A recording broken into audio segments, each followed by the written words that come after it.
eyle Allah'ım. Çarşımızdaki esnafımıza, tüccarlarımıza hayırlı ve bol kazançlar ver Allah'ım. Yapılan alışverişi bereketli eyle.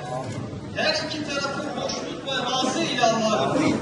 Bizleri darlıktan, bereketsizlikten, aldatmaktan ve aldanmaktan muhafaza eyle Allah'ım. Ya Rabbi, rızıklarımıza bolluk ihsan eyle. Rızık